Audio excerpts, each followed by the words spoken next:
G'day. I'm just going to make a little video, and it's all about home brewing from the shop to your stomach, just in one video. There's a lot of videos out there on how to keg, how to bottle, how to brew, but hopefully I just get it right and do one big video.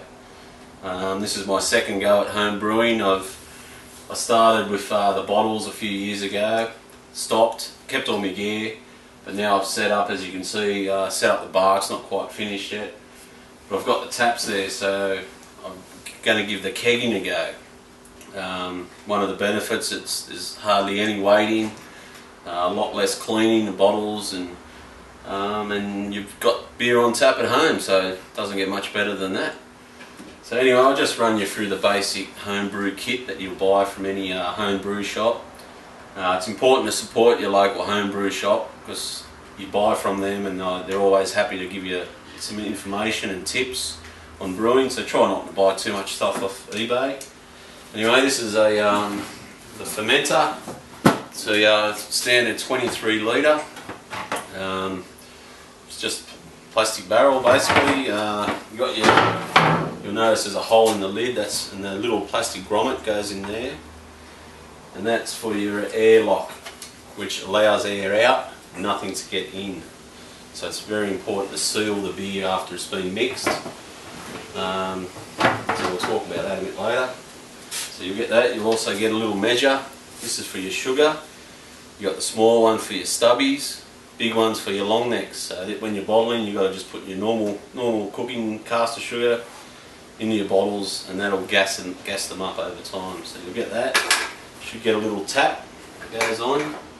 You might get the twist types. I don't really like them because you always loosen your tap when you try to turn it on and off. So I've just got a little normal tap one.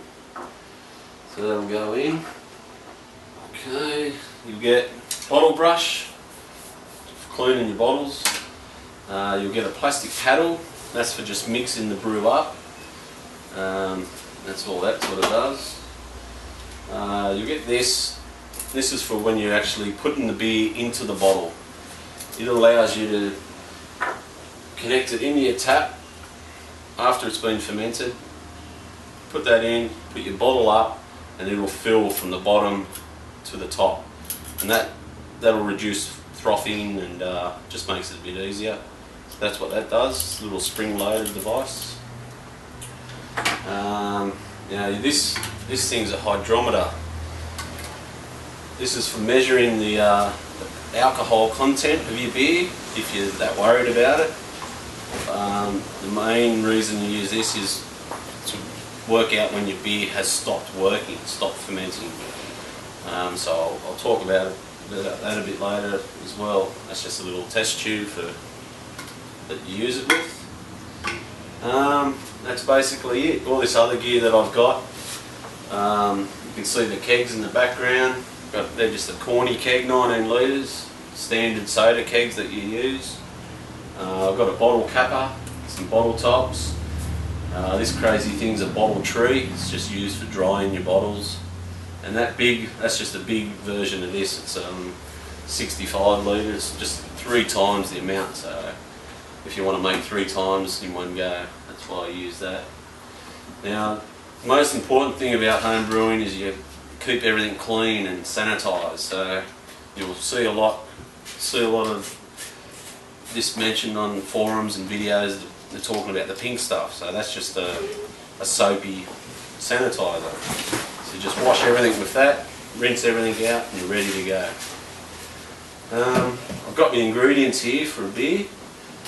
So we'll get it going. We'll get it mixed up.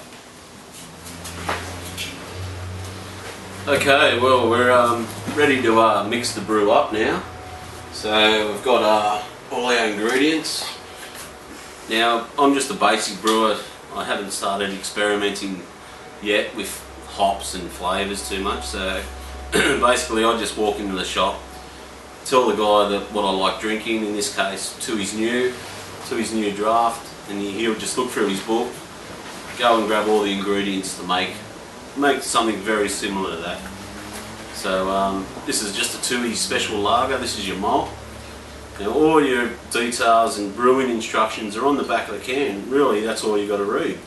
It'll tell you everything that you have to do. It's pretty simple. So anyway, you got that. The yeast is inside. Here you got your brewing sugar. So it's really only 4 components. You got your malt, your sugar, your water, and your yeast.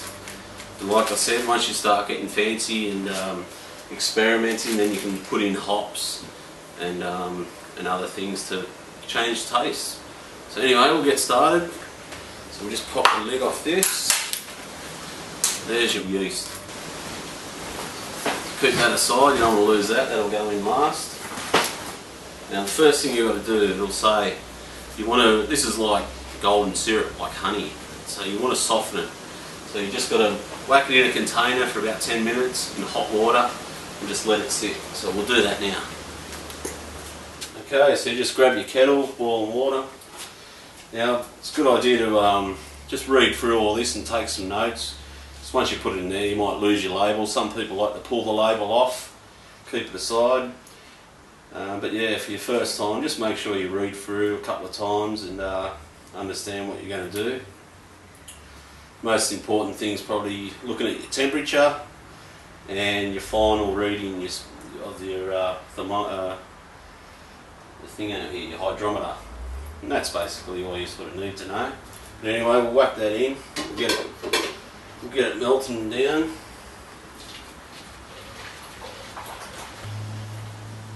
Go and refill your kettle because you need 2 litres of boiling water. Okay, so the can's been softening in the hot water there for about 10 minutes. So I've just opened it up. Now you want to get 2 litres of hot boiling water. Put that in. Make sure you've put your tap back in so it won't leak. Okay, so the hot water goes in.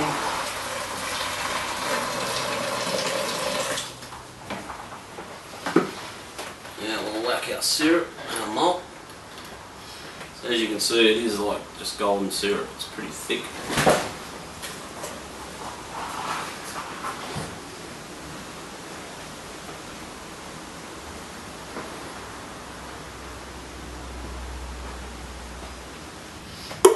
Just give that a quick stir, mix it up. Now we've put the boiling water in and we're going to top it up with cold water. It's not freezing.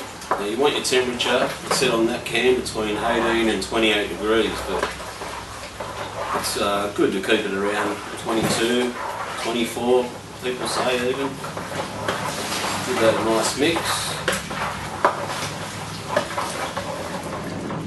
Right, now we'll whack some sugar in. Brewing sugar. Try not to get any plastic or paper in your mix.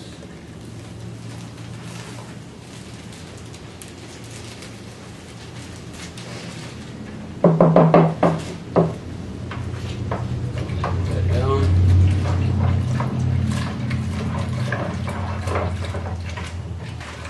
So mix that in, get all the lumps out.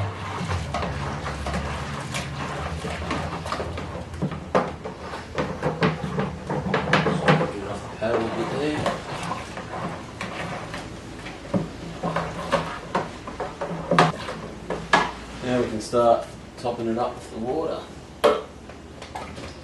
Now, some people don't worry about buying their water, they just use standard tap water, but for the extra $5–6 I don't mind spending. And you know you've got nice clean water then. So we'll whack that in.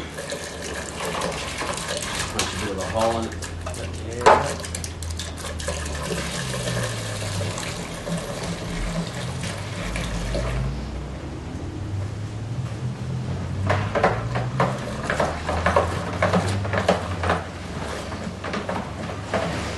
We're going to fill this up to the 23 litre mark,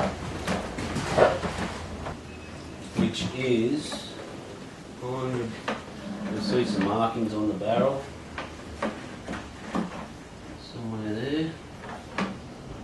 You'll see these markings, but 23 is just under the lip usually. So you want to mix as you go.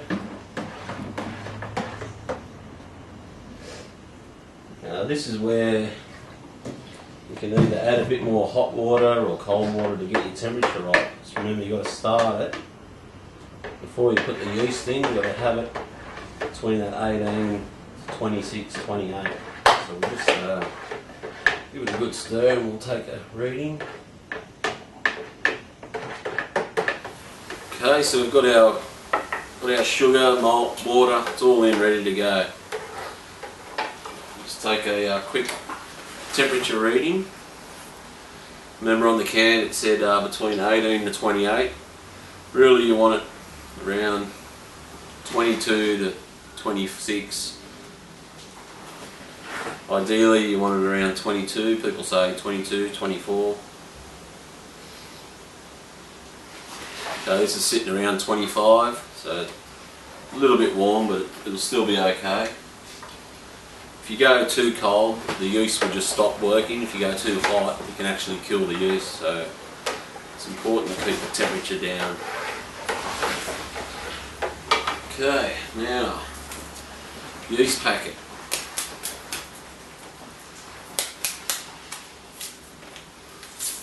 Okay, so that just sprinkles on top.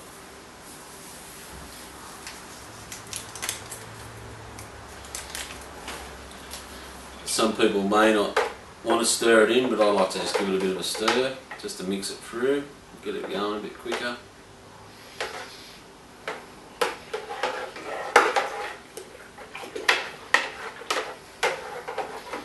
Get it all off your paddle.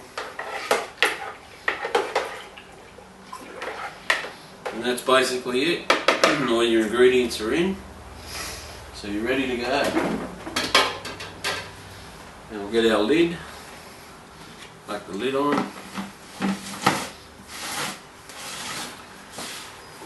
You want it nice and tight, as tight as you can go. Get a good seal.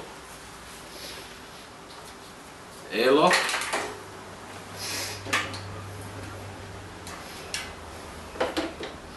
Got the airlock here.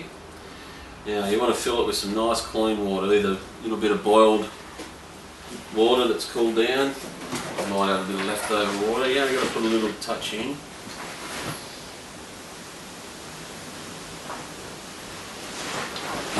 just want to fill that. Fill that so it's a bit half. There's a bit too much in there. About half. Now that'll go in. Sit in nice and tight. And that's it. Now you just got to put it in a nice warm place, keep an eye on it, and you'll have to leave that 5 to 7 days until that reading drops down. And anyway, I'll go and whack this in the, I like to keep it in the bathroom where I can put a heater on now and then to keep the temperature nice and warm. A good tip, if you're going to pick that up, take the airlock out or you'll just suck the water back through that. So anyway, we'll leave that out and I'll go put this in its place. Okay, well, look, like I said, I like to put mine in the bathroom. I can control the heat somewhat in here. I've got a heater and a little heater that I can turn on every 3 hours or so. So we'll just whack it there and get it settled. Put your airlock back in. So you want that back in the middle again. Okay, that can go on.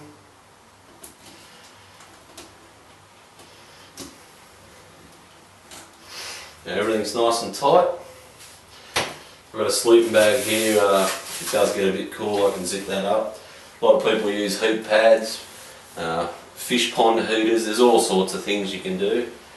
Just try and keep that temperature in the 20s, in the low to mid 20s, and you should be right. If it's a little bit low, it might take a bit longer. But if you go too high, you'll kill the yeast and it'll be all over. So we'll just leave that now. You can take a reading with your hydrometer.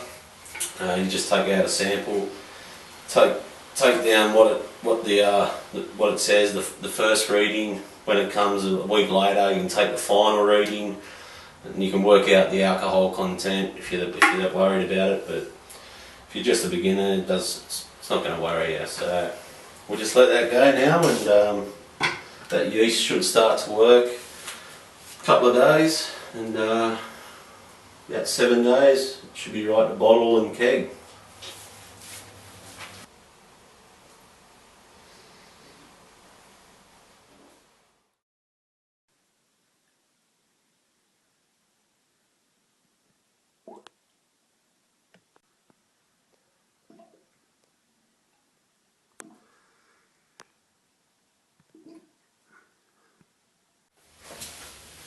Okay, well it's been about seven to 9 days. I had to leave it a couple extra because we had a bit of a cold snap.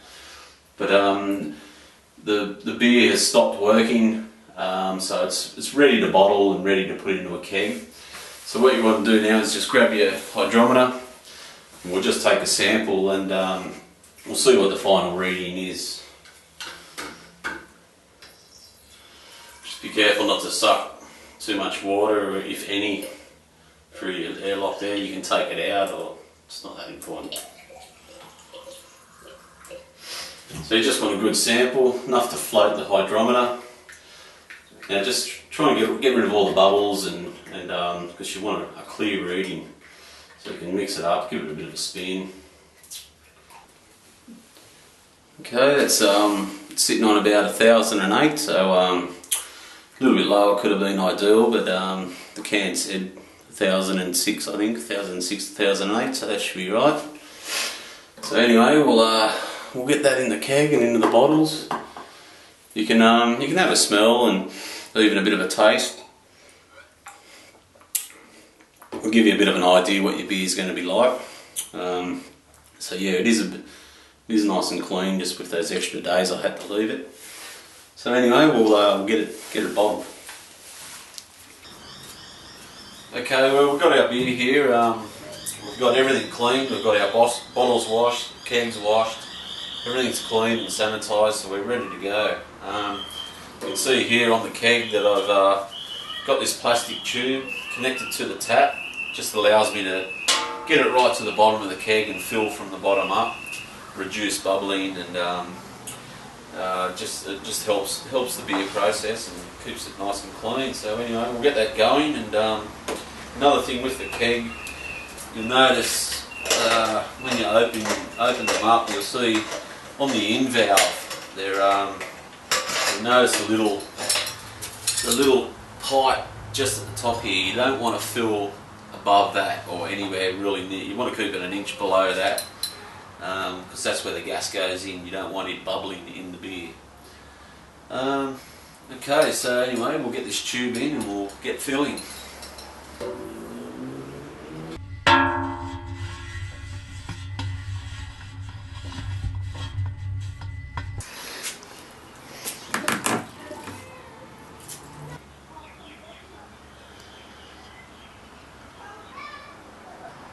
Okay, so you can see there that the fill line, I've just kept it about an inch below that inlet.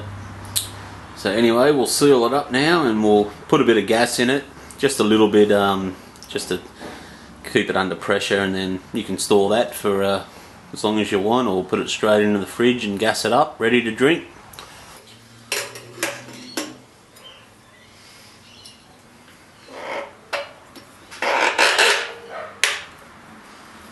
Make sure you get a nice good seal on there. Okay, now we'll just go put some gas in it. Okay, so yeah, we just want to get rid of that oxygen out of the keg. So you got your gas on, just hook it, turn it on. Don't need much pressure. Put that on the inlet. Just let it gas. Now you just want to release the valve.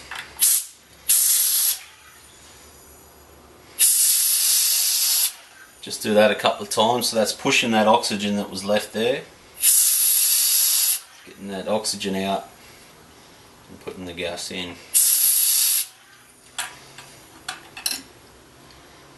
Okay, so take that off. So yeah, like I said, you can store that, a month or two if you want. It'll be right. It's got that gas on top. You want to keep it similar temperature in those 20s. Or you just put it in your fridge, gas it for 2 days at a high pressure. We'll talk about that a bit later, and ready to drink.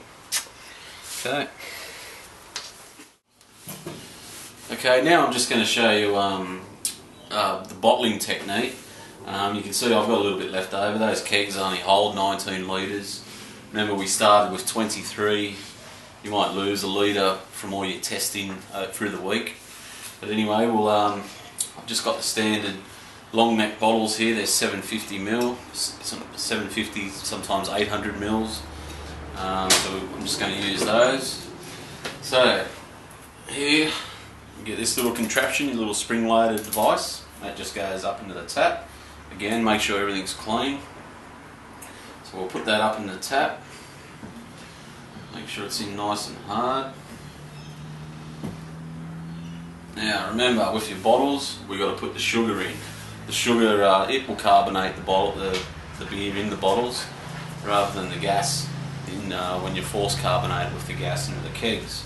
So we want to use the big one, the long necks. Remember, the little ones for the stubbies, the little 375ml. So we want to use the big ones. So we'll get the sugar going.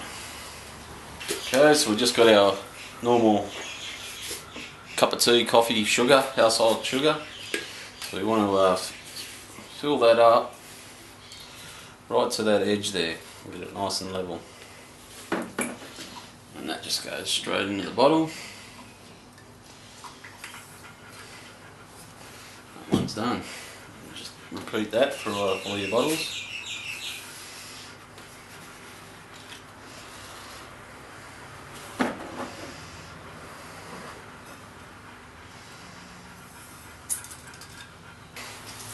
Get yourself comfortable, because it takes a minute to fill these. So we've got our sugar in. Now you just want to get your tap on. Now you might get a little bit of leakage out of there. Tap's going on. I'm going to go up and then just push down on the spring and start filling. Now again, you want to leave a little bit of a gap up the top here. Don't want to fill it right up to the brim.